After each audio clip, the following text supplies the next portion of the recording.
guys, it's me, Yani, and for today gagawa tayo ng Milo Dinosaur. Ang mga ingredients na gagamitin natin ay Milo, cocoa powder, sugar, creamer. Ang ginamit ko ay coffee mate, ice cubes, hot water, and cold water. So sa first procedure na tayo. Una, ihalo nyo muna yung inyong mga dry ingredients.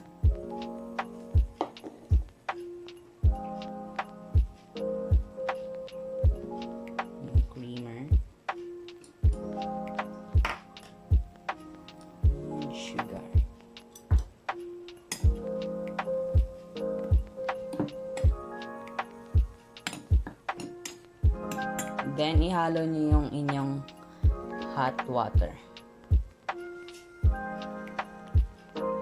I-mix well nyo lang siya until na parang maging thick paste siya.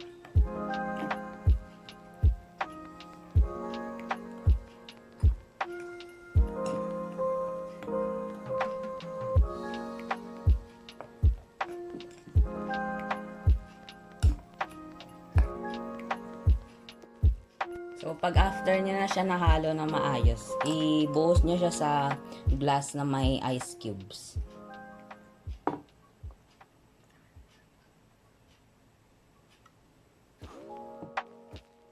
Then, add cold water.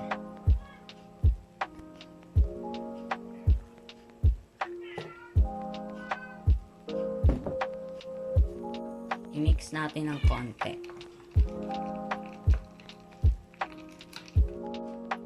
Then as toppings, maglagay tayo ng Milo powder. Separate to sa ginamit natin kaninang 1/2 cup.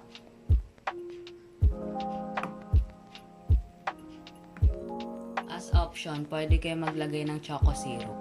Ito na ang ating finished product. Tara, let's drink. Thanks for watching. Please click like and subscribe.